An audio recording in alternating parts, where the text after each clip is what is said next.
Habt ihr euch eigentlich schon mal Gedanken über eure Altersfürsorge gemacht? Die gesetzliche Rente wackelt, Aktienpakete sind unsicher, Immobilien sind unbezahlbar. Aber keine Sorge, das deutsche YouTube-Kommentar Spitzentechnologiezentrum hat die passende Lösung gefunden. Brüste, die man sehen kann, geben die Bereitschaft zur Milchproduktion und zur biologischen Rentenvorsorge. Männer, die diese sehen, fühlen sich an die biologische Rentenvorsorge erinnert. Wenn diese Frauen besonders mutig und offen sind, sollten sie auch die Möglichkeit zur Berührung und zum Saugen anbieten. Tja, wer braucht schon DAX, wenn man auch einfach die biologische Rentenvorsorge aktivieren kann? Ein Paradebeispiel für eine zutiefst faszinierende mentale Gymnastik, in der manche Menschen versuchen, biologische Instinkte, das moderne Rentensystem und die schlichte Gafferei in eine wilde Theorie zu vereinen. Willkommen im absurden Universum der Biologieausrede. Ja, Heinzi. Ich habe lange darüber nachgedacht. Ja, und ich raff es irgendwie immer noch nicht. Nee, aber ich habe auch nicht studiert. Vielleicht liegt es daran. Brüste, die man sehen kann, signalisieren die Bereitschaft zur Milchproduktion. Und das ist totaler Bullshit. Denn die menschliche Brust besteht aus Fett und Bindegewebe. Die tatsächliche Milchproduktion springt erst durch hormonelle Veränderungen während der Schwangerschaft und nach der Schwangerschaft an. Das heißt, ich könnte nicht das Baby meiner Nachbarin stillen. Also einsehen. Ich war auch nicht die Beste in Biologie, aber daran kann ich mich erinnern. Evolutionär betrachtet sind Kinder natürlich eine Absicherung fürs Alter. Früher hat man viele Kinder bekommen, damit im Alter der Hof bestellt wird oder eben auch das Haus gepflegt wird. Aber der Kommentar setzt das Sehen einer Brust mit dem Abschluss eines Generationsvertrags gleich. Ich weiß ja nicht, wie es den Männern da draußen geht, aber wenn ihr im Sommer eine Frau braless oder vielleicht im schönen Dekolleté seht, ist euer erster dominanter Gedanke wirklich: Ach Mensch Schatz, da hinten läuft ja meine zukünftige Pflegekraft im Seniorenheim. Lass mal schnell ein Antragsformular für die Rentenkasse abschließen? Ja.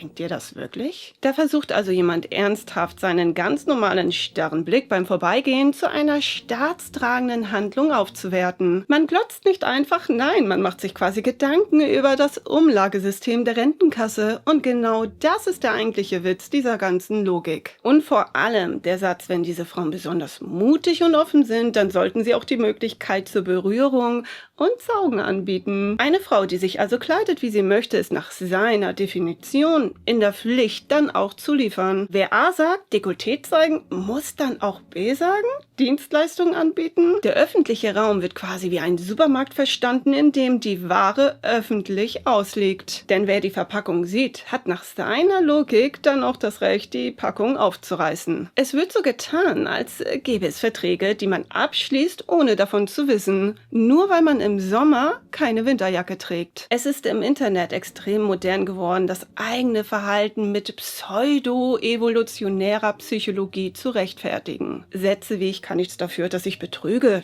denn mein männlicher Urinstinkt muss seine Gene streuen.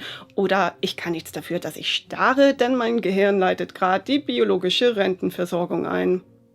Vielleicht ist das auch einfach nur die perfekte Ausrede für die Generation Kontrollverlust. Du bist kein Creep mehr, du bist kein Krabscher, du bist einfach nur ein wehrloses Opfer deiner eigenen DNA.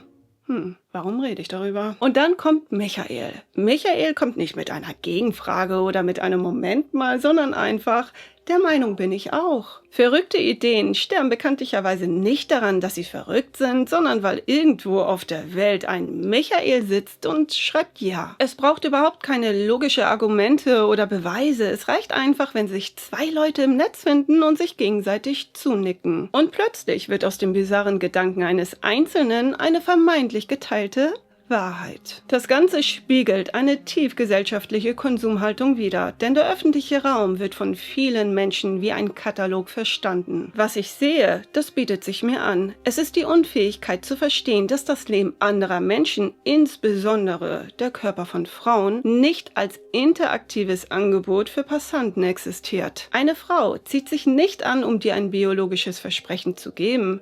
Sie zieht sich einfach nur an. Meiner Meinung nach ist es nicht schlimm, dass Menschen biologische Instinkte haben, sondern dass jeder Instinkt sofort zu einer Ausrede wird. Vielleicht erkennt man einen erwachsenen Menschen noch gar nicht daran, welche Instinkte er hat, sondern daran, welche er nicht zur Weltanschauung erklärt. Denn zwischen einem Gedanken und einem Kommentar liegen immerhin noch 10 Sekunden Selbstkontrolle. Und manchmal sind genau diese 10 Sekunden der Unterschied zwischen einem Gedanken und einem Kommentar.